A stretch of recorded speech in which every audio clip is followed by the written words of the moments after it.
Ma fonction, la première question à laquelle je devais répondre, je suis Sophie Lapointe, je suis conseillère responsable de la régionalisation de l'immigration pour la région de l'Estrie. Et j'ai pensé pertinent de vous montrer également là, mon parcours en bref, qu'est-ce qui m'amène à être ici aujourd'hui là, avec vous. Alors, tout a commencé en 2008 jusqu'en 2014, alors que j'ai été agente de sensibilisation et communication ainsi qu'intervenante communautaire scolaire interculturelle pour l'organisme Porte ouverte sur le lac, au lac Saint-Jean, qui était un organisme spécialisé dans l'accueil et l'intégration des personnes immigrantes et qui a été pendant ces années-là, et puis je pense que c'est vraiment un élément marquant de mon parcours, l'organisme a été laboratoire rural, donc un financement du MAMRO, MAMACH aujourd'hui, qui permettait d'expérimenter des nouvelles pratiques puis des façons de faire là, justement en matière d'accueil et d'intégration des personnes immigrantes en région éloignée. Donc, j'ai fait ça pendant 6 ans.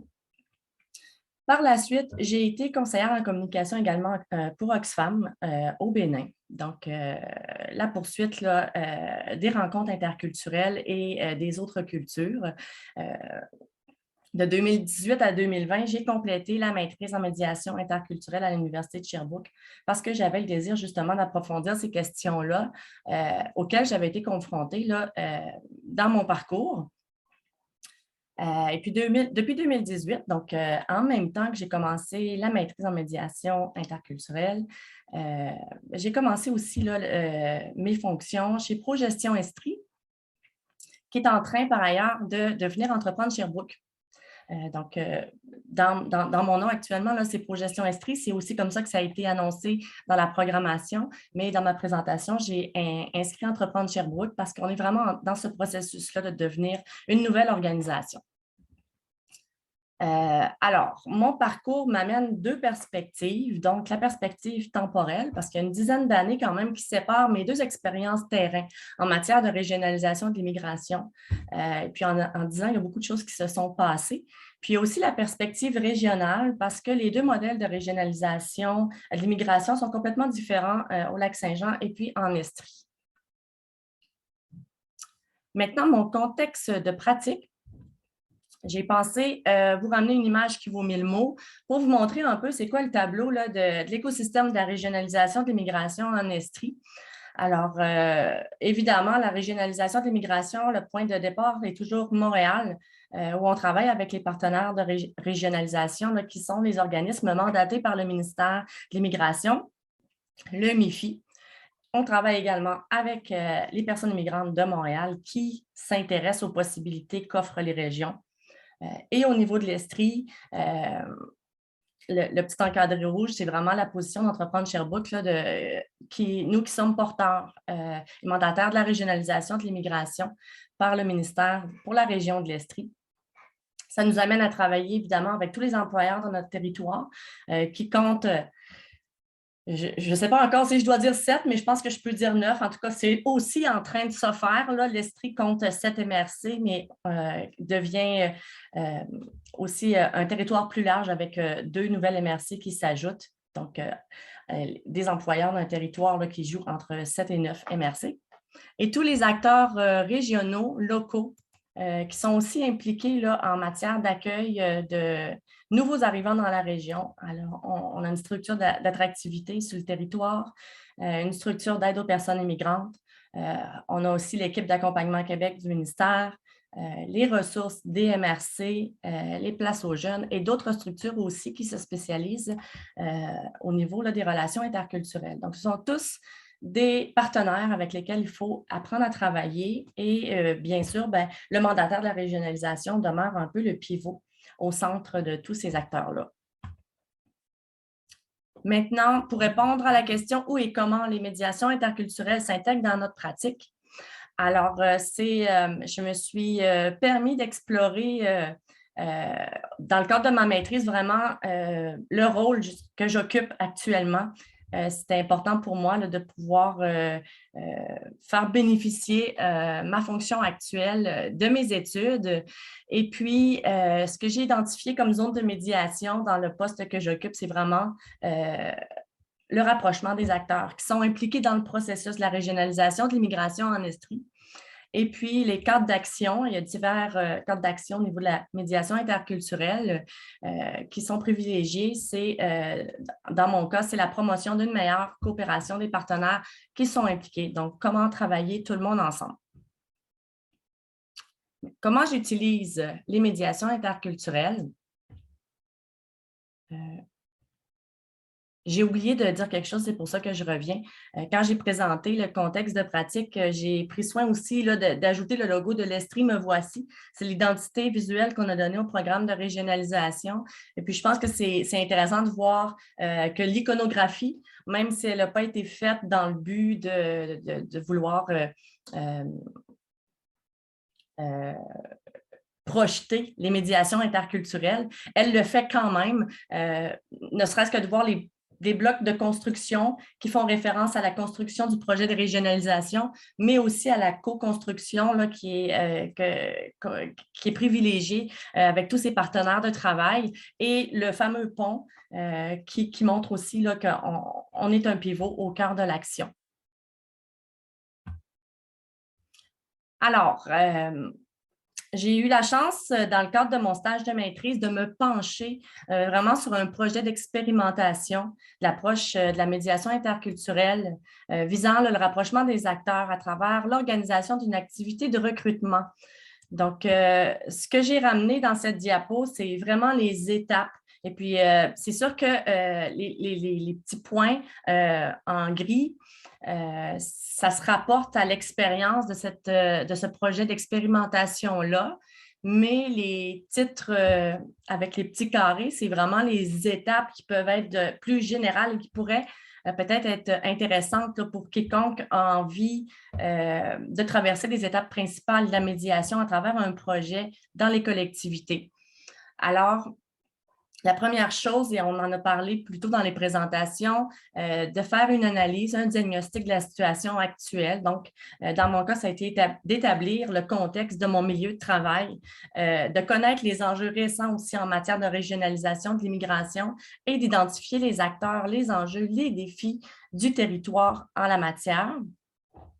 La deuxième étape est là où on arrive plus au niveau de l'action et de l'intervention pour arriver à rapprocher les acteurs concernés. Donc, ça a été de déterminer le cadre d'action en médiation interculturelle qui était privilégié dans ce projet-là. Donc, la promotion d'une meilleure coopération par l'accompagnement des différents acteurs. Et l'outil de médiation qui a été déterminé, c'est vraiment la conception d'une activité de recrutement qui allait mettre tout le monde ensemble, tous les partenaires là, au cœur de l'action. Il a fallu également préciser les étapes de réalisation de cette activité-là qui étaient concertées. Comme pivot de l'action, mon rôle a été d'accompagner les acteurs tout au long du processus et à la fin, c'est d'évaluer les retombées de l'activité, du projet d'expérimentation pour pouvoir peaufiner justement là, le modèle de travail. Quels sont les apports que je vois d'appliquer l'approche des médiations interculturelles dans mon milieu et quelle différence, impact ça fait? Je vous dirais que là, je le brosse rapidement, le tableau de l'activité de recrutement, mais sachez que c'est un processus qui s'est fait quand même sur plusieurs semaines et qui a demandé plusieurs rencontres avec les partenaires impliqués. La clé a été de démarrer tout ça ensemble à partir du début. Et ça a permis de favoriser l'engagement des partenaires qui se sont appropriés le projet. Et c'est complètement différent d'une approche qui est plus linéaire où on arrive avec un projet qui a été complètement imaginé tout seul et qu'on essaie de vendre ou de faire gober aux partenaires qui, eux, sont peut-être dans qui ont d'autres préoccupations. Donc, de commencer le projet ensemble favorise l'engagement des partenaires. Ça permet également d'assurer la bonne évolution de l'action, de veiller à ce que tout le monde soit satisfait et ça permet de pouvoir réajuster le tir aux besoins. Un autre plus de cette approche, c'est que ça instaure dès le départ une approche de co-construction. Ça permet d'éliminer le travail en silo, ce qu'on voit quand même assez fréquemment sur le terrain. Puis c'est pas le travail en silo, ce n'est pas nécessairement quelque chose qui est volontaire, mais des fois, c'est ce que les contextes et les milieux de travail contribuent aussi à faire. Donc, en travaillant ensemble dès le début, ça permet d'éviter ce travail en silo et le tout dans une perspective de collaboration à long terme. Donc, les relations et les liens qui sont créés en travaillant de cette façon-là, ben, elles peuvent aller au-delà de l'activité précise sur laquelle on travaille et favoriser les projets futurs. Quels sont les défis et les enjeux rencontrés pour intégrer cette approche dans ma pratique et dans mon milieu? Alors, favoriser la coopération entre les acteurs de la régionalisation dans un contexte national propice à la compétition. Et puis ça, c'est vraiment important de le savoir que c'est ça le milieu de la régionalisation, de l'immigration. Il y a une compétition entre régions dans le sens où ce n'est pas une compétition malsaine, mais c'est quand même une compétition pour essayer de faire valoir notre région comme milieu de vie auprès des personnes immigrantes. Mais il existe aussi une compétition à l'intérieur de la région, c'est-à-dire entre les différents organismes qui ont comme mandat d'attirer sur leur territoire. Donc, il faut aussi apprendre à travailler avec ça. Un autre défi, c'est que travailler en co-construction et avec des partenaires qui ont peut-être des enjeux différents, ça demande d'impliquer. Ça implique d'initier plutôt un changement de culture dans les approches des organisations. Donc, c'est des habitudes de travail à mettre en commun et pour trouver ensemble là, une nouvelle façon de fonctionner qui va répondre aux visées, aux objectifs de tous. Conserver la posture de médiation dans le processus permet de maintenir le climat de collaboration avec l'ensemble des partenaires impliqués. Et pour la régionalisation de l'immigration, c'est tout au long du processus de Montréal en Estrie. Un autre défi, et puis ça, c'est un grand défi parce que je le vis maintenant, je vous dirais que depuis que la maîtrise aussi est terminée et puis que cet espace-là d'approfondissement n'est plus, le rythme de travail fait en sorte que, justement, prendre le temps de réfléchir le projet dès le début devient un défi. On est souvent pressé. On est souvent poussé par des délais de remise. Et puis ça, c'est vraiment un défi, là, en tout cas dans le cadre de ma pratique, de mon travail, le rythme de travail, là, de pouvoir donner tout l'espace que je voudrais aux médiations interculturelles. Et comme exemple, depuis le début, je vous projet d'expérimentation, mais en ce moment, on a un projet en cours pour la création d'un espace de rapprochement virtuel entre les différents partenaires impliquant les personnes immigrantes qui s'intéressent à la régionalisation en Estrie. Et puis, je dirais que c'est le fait aussi que ce projet-là ait débuté en pleine pandémie et de devoir travailler à distance quand notre volonté de rapprocher des acteurs, c'est tout un défi également. Donc, le rythme de travail et la forme de travail, je dirais là. Super. Merci Sophie. Alors, on va passer à Loubna. Alors, par rapport à la question, j'ai aimé la présentation justement de Sophie, elle était comme question-réponse. Moi, je suis plus at large. Donc, par rapport à la question, quelle est ma fonction et mon contexte de pratique, ben, en fait, je m'appelle Luna, je suis coordinatrice au CARI Saint-Laurent. Je suis coordinatrice du département éducation populaire et vie communautaire. Donc, c'est un département particulier au sein du CARI Saint-Laurent et je vais vous expliquer d'où vient cette particularité justement. Alors, brièvement, le CARI Saint-Laurent, c'est un organisme communautaire à but non lucratif dont la mission est d'accueillir et d'aider les personnes dans leur processus d'établissement, donc d'intégration. C'est un organisme communautaire qui crée des ponts, donc justement entre les personnes nouvellement arrivées et la société d'accueil. C'est un organisme qui œuvre depuis plus d'une trentaine d'années et la langue maternelle est très, très privilégiée aussi dans nos cadres d'intervention. Donc, le CARI Saint-Laurent, c'est aussi 5 départements, accueil et intégration, donc parents, jeunesse, francisation, emploi et mon département éducation populaire, vie communautaire et femmes du monde. Donc, ça, c'est le continuum de services qu'on a mis en place au niveau du CARI Saint-Laurent. Donc, quand les personnes arrivent, donc, elles sont accueillis au niveau du département accueil. C'est une forme de médiation avec les institutions. Et après, il y a une orientation vers les différents départements. Alors, par rapport à mon département éducation populaire et vie communautaire, et là, c'est plus mon vrai contexte de pratique, je dirais. C'est sûr que quand j'ai commencé à travailler dans le département, j'étais comme à la 2e année de la maîtrise. Donc, la première année, c'est une année, c'est sûr, qui est très théorique en contenu. La 2e année, on intègre le processus de stage, il y a l'essai, mais il y a aussi la première session qui est théorique à ce niveau-là. Cette session, personnellement, je l'ai vécue différemment parce que déjà, le fait que j'ai commencé à travailler dans un milieu communautaire, j'ai pu voir un peu le rapprochement entre tout le volet théorique qu'on étudiait en médiation et concrètement, comment ça se présente sur le terrain. Donc, il y avait un rapprochement et il y avait une concrétisation de tous nos apprentissages. Maintenant, le département en soi, quand je l'ai pris, donc là, c'était tout petit. On était 3 personnes quand j'ai pris le département et c'était vraiment un gros projet dans lequel le jumelage interculturel prenait une particularité à ce niveau-là. Donc, quand j'ai commencé dans mon département, en fait, là, j'avais fait un rapprochement avec un peu ce qu'on avait appris dans la médiation interculturelle. Comme Jamal l'avait nommé tout à l'heure, donc en fait, la médiation, c'est un processus générique où il y a des étapes. Donc, il y a l'analyse, il y a planification et la mise en action. Et quand j'ai commencé à gérer ce département-là, ben, c'est le processus que j'ai mis en amont.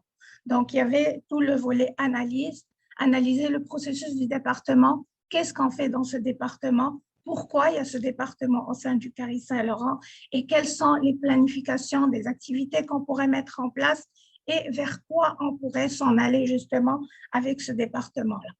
La première des choses qui nous venait justement de point de vue médiation interculturelle, c'est justement tout ce qui a trait à la sensibilisation, développer des outils et former justement.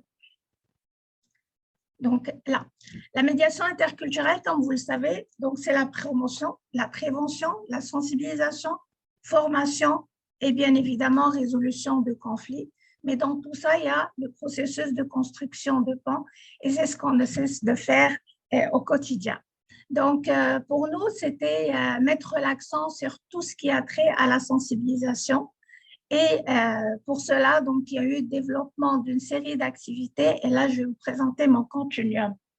Donc, un continuum de services qui a été mis en place durant les 4 années, justement, de mon travail ici au Carré Saint-Laurent. On est passé de 10 activités qu'on organisait par an à 113 activités. C'est beaucoup, oui, effectivement, mais ça s'est développé, croyez-le, c'est grâce à la médiation interculturelle. Pourquoi? Parce qu'on était en constante analyse, on était en constante planification et mise en place de projets justement pour dynamiser le département d'une part, mais surtout pour répondre aux besoins des usagers.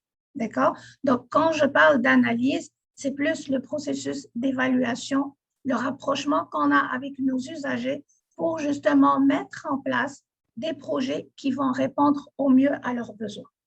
Donc, les principaux volets, c'est la formation, c'est le volet phare qu'on utilise justement de la médiation, c'est la formation et aussi le développement d'activités par rapport à la vie communautaire. Donc, apprendre à connaître la société d'accueil, se sensibiliser par rapport à la société d'accueil, mais aussi offrir un espace pour que les personnes immigrantes puissent justement parler de leur propre culture, se mettre en avant et avoir ce gain de confiance et se sensibiliser les uns et les autres par rapport aux cultures qui nous entourent. Il ne faut pas oublier qu'on est à Montréal, c'est une ville multiethnique, donc on n'est pas toujours en contact avec des Québécois, Québécoises, mais aussi, on est aussi en contact avec des personnes issues d'autres cultures. Et c'est là où c'est important de prôner la notion d'ouverture. Donc, c'est une ligne directrice, on va dire, transversale qui passe à travers toutes nos activités. Alors, donc là, je continue avec le jumelage interculturel. En fait, le jumelage interculturel, c'est aussi un des projets phares En fait, c'est un projet de prédilection de la médiation interculturelle et sur lequel j'avais même fait mon essai de fin de maîtrise. Donc, en fait, c'est amener cette rencontre, instauration de liens entre des personnes nouvellement arrivées et des personnes issues de la société d'accueil. Donc, en fait, c'est un projet qui passe par plusieurs phases. Encore une fois, processus générique, analyse, planification et les actions à mener. Donc, l'analyse, c'est plutôt l'analyse des profils des personnes que nous rencontrons, l'analyse du processus aussi, du programme de jumelage, comment on va le mener. Il se voulait déjà un programme où Caris Saint-Laurent en prenne la dimension humaine dans ce projet, c'est-à-dire qu'on ne va pas prendre des personnes et les jumeler les uns avec les autres, mais on va leur offrir l'espace. Tout à l'heure, j'avais aimé une expression, un espace safe, donc où les personnes peuvent échanger, partager, découvrir les cultures des uns et des autres pour justement amener cette création de ponts et de rencontres. Donc, après, c'est toutes les activités qui sont en lien pour justement renforcer cette rencontre à ce niveau-là. Le jumelage, il se veut, comme je vous ai dit, donc un programme de rapprochement entre les différentes cultures. C'est aussi un moyen d'élargir les réseaux et encourager le partage. Mais, et j'en passe, faciliter l'intégration, etc. Mais la grosse force de la médiation interculturelle, encore une fois, c'est l'analyse parce que les cohortes, elles sont différentes. Donc, ce n'est pas un processus figé, il est vraiment dynamique. Et le contenu de la formation et les activités qui sont menées, en fait, elles vont être adéquates à la cohorte et au profil des personnes que nous recevons. Donc, il y a toujours cette action d'analyser et de replanifier à nouveau le processus. Maintenant, par rapport aux autres questions, quel est l'impact de la médiation? L'impact de la médiation, c'est clair. C'est justement amener cette dynamique-là d'instauration de nouvelles activités. J'avoue que j'étais chanceuse parce que c'était comme un département qui était en plein processus de développement. Donc, on avait quand même le feu vert pour faire pas mal de choses, développer des partenariats et tout, et aussi d'amener de nouvelles activités culturelles. Donc, la médiation, oui, c'est un rapprochement, mais aussi varier les médiums pour que la médiation se fasse de façon très agréable. Et ça a favorisé aussi le recrutement des bénévoles de la société d'accueil. Donc, ça, c'est quand même un point qui est très, très fort. C'est, en fait, les personnes venaient pour discuter d'un autre médium autre que la personne immigrante. Donc, vous voyez, et ça crée un renforcement de lien par rapport. Par rapport aux défis et enjeux, oui, il y a des défis. Je rejoins très bien Sophie quand elle me parle de la notion du temps. Le temps, c'est un enjeu vraiment très important parce que pour mettre des choses en place, ça prend de la patience. On ne réussit pas du premier coup. Donc, vraiment, c'est ça le gros défi, c'est d'avoir le temps nécessaire pour permettre justement aux projets qui se basent sur la médiation d'éclore et d'apporter leurs fruits.